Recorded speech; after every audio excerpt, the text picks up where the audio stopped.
Winston Churchill was the Prime Minister of the United Kingdom. He is famously known today for leading his country in defeating Nazi Germany during World War II. His powerful speeches inspired Britain to resist the German war machine and continue the fight, even while standing alone and against all odds. His diplomacy was effective in forging the Grand Alliance of the United Kingdom, the United States, and the Soviet Union. His strategic role in planning and executing the war efforts helped in defeating Germany and ending the war in 1945. However, Churchill's political career spanned for over half a century. From 1900 to 1964, he was a Member of Parliament and held major cabinet posts, including First Lord of the Admiralty, Chancellor of the Exchequer, and 2 terms as Prime Minister, demonstrating his strong will and limitless ambition. Early in his political career, he was a key advocate for significant social reforms, resulting in a reduction of unemployment and establishing the first minimum wage and social insurance in the UK. In 1953, Churchill won the Nobel Prize in Literature for being a gifted writer and historian. He wrote 6 volumes on the Second World War and a few other memoirs and autobiographies covering his youth and political career, all of which are widely acclaimed and celebrated. Nevertheless, his autobiography and most other biographies by different authors portray him as an extraordinary, near-mythical man, while minimizing his mistakes and ignoring negative aspects of his past. But the truth is, Churchill was far from being a flawless man. In fact, he made many mistakes that had tragic consequences on Britain and other nations during his long tenure in politics. Stay with me as we uncover Churchill's dark side and reveal 3 of his most shocking mistakes.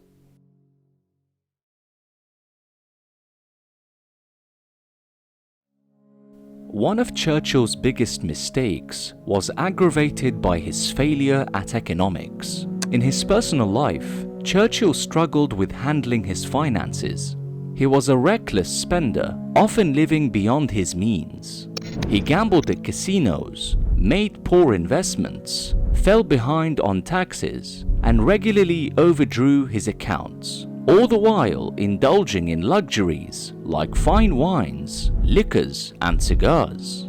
Churchill lived much of his life on the edge of financial ruin, miraculously saved by luck, fame, and influential friends rather than by sound financial management. In 1925, Churchill made one of the worst mistakes of his political career. A mistake that cost the livelihood and welfare of British citizens and workers. Before World War I, the gold standard had been the bedrock of the global financial system.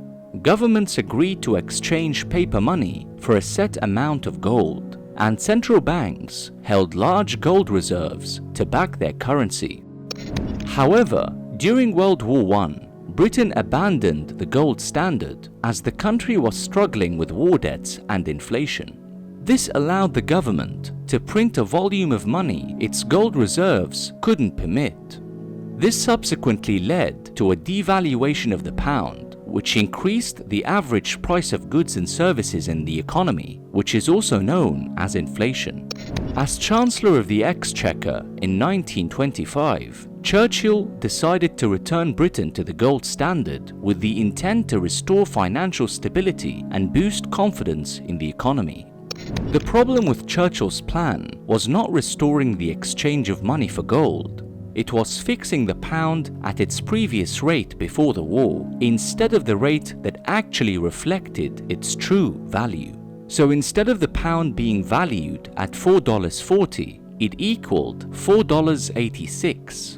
As a result, British goods sold abroad suddenly became much more expensive for foreign buyers, and demand for them decreased dramatically.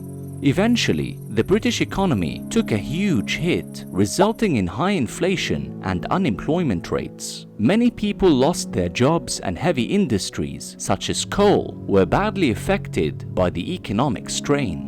In 1926, coal miners led a nationwide strike that was one of the largest labour movements in British history.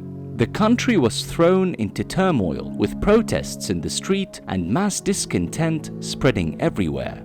Churchill responded to this disaster by promoting a policy of austerity and cutting military spending. Even still, by the early 1930s, Churchill saw that his decision of returning to the gold standard wasn't making any progress. Inflation and unemployment rates were still high and the economy was failing.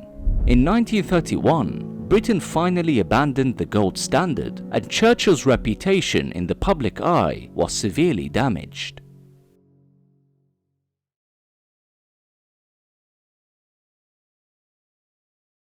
In World War I, two major powers were fighting each other, the Allied powers and the Central Powers.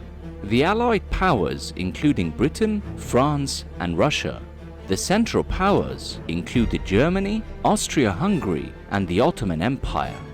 By late 1914, the war had developed into a bloody stalemate on the Western Front. Britain was locked in battle with Germany in France, with millions dying in the trenches with no result in sight. At the time, Churchill was the First Lord of the Admiralty, the leader of the British Royal Navy. He championed the plan to attack the enemy from the rear in consort with Russia. However, in order to do so, he had to open a supply line via the Black Sea and through the Dardanelles Strait. The only way to do that was to attack the Ottoman Empire, knock them out of the war, and seize the Strait of Gallipoli. Such a plan required the coordination of both the Navy and Army. However, British strategic thinking was increasingly divided. The British Army, led by Herbert Kitchener, was not in support of this plan. Kitchener wanted to concentrate all forces against Germany on the Western Front, but Churchill wanted to use the Navy to go around the periphery of the enemy and attack them from behind, thereby achieving a cheap victory to avoid big casualties on the Western Front. Churchill's plan was to force the Navy through the Dardanelles Strait and threaten to bombard the capital of Constantinople, which would then force the Turks to surrender, essentially knocking them out of the war within a couple of days. The plan seemed reasonable, but this wasn't the first time such a plan was suggested. In 1906, the British Committee of Imperial Defence did a study. They found out that the fortifications and threat of minefields made it an extremely risky mission. So it was decided by 1907 that this strategy was unlikely to succeed. However, Churchill executed his plan anyway, with no support from the British Army. It was a catastrophe. The Royal Navy, which was mostly sailing outdated battleships, struck explosive mines and came under constant heavy artillery fire, sinking 3 ships and seriously damaging 3 others. The initial naval assault failed miserably, and the subsequent amphibious landings lacked the manpower and supplies to carry out a successful operation. The invasion was poorly executed and it descended into a bloody stalemate of trench warfare. But in the end, the invasion was repelled definitively by the fierce Ottoman resistance, famously led by the Turkish commander Mustafa Kemal, who later became the founder and first leader of Turkey. The Allies, however, suffered a crushing defeat, losing over 200,000 men, including the destruction of their naval fleet. By January 9, 1916, the Allies evacuated the Gallipoli Peninsula, marking the end of the invasion. Churchill's campaign failed miserably because it lacked the coordination of the British Army and Royal Navy. The operation was poorly executed and it was plagued by poor intelligence, inadequate planning, and a gross underestimation of the Ottoman resistance. In the end, Winston Churchill lost his job in the Admiralty for his role in advocating and pushing the campaign. He ultimately resigned from the government in November 1915. He was then demoted and went on to become an army officer in France on the Western Front.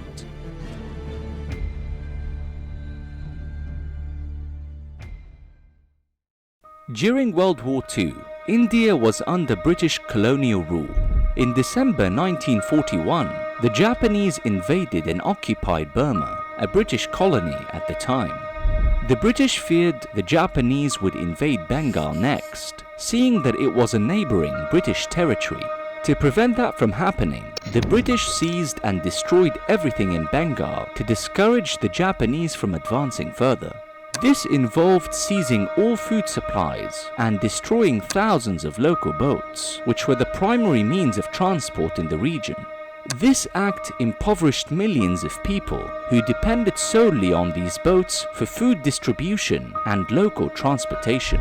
Meanwhile, the stolen grains from Bengal were transported to Europe to feed soldiers fighting the war. Trade restrictions and logistical constraints increased in the region, leading to a shortage of food. Those with means bought more than their share of food, and those without starved. Merchants hoarded large supplies of food to sell at a massive profit to the privileged and rich, further inflating prices. And as wartime inflation continued to rise in India, it became increasingly difficult for the poor to afford buying food, resulting in millions begging and starving to death in the streets. As the famine worsened in 1943, British and Indian officials sent desperate pleas of help to Churchill for emergency food shipments. But Churchill refused and turned down every single request. His priority was stockpiling food for the war effort in Europe and Britain. Despite available wheat from Australia and offers of relief from Canada, Churchill did not sanction the transport of food to India. During a government discussion on famine relief, Churchill suggested that any aid sent to India would be insufficient because Indians bred like rabbits. Churchill's racist and hostile attitude towards India didn't stop there. He once said, "I hate Indians. They are a beastly people with a beastly religion."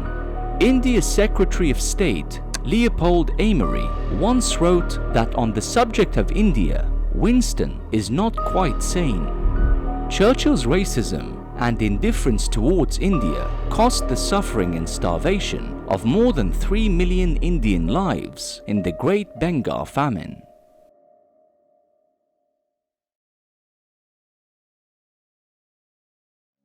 Winston Churchill is celebrated as the wartime hero of Great Britain, who led the country through its darkest hour and defeated the Nazis in World War II. However, he was a human being who made mistakes that had profound and devastating impacts on mankind. From the economic disaster of the gold standard to his military blunder at Gallipoli and his complicit role in the Bengal famine, Churchill is a fervent reminder that even the greatest leaders are not perfect, and their decisions can have far-reaching and tragic consequences. Which historical leader would you like me to talk about next? Write your recommendations in the comments below. And if you are eager to see more videos about the mistakes of history, support the channel by hitting the like, subscribe, and notification button. Thank you for watching and see you in the next video.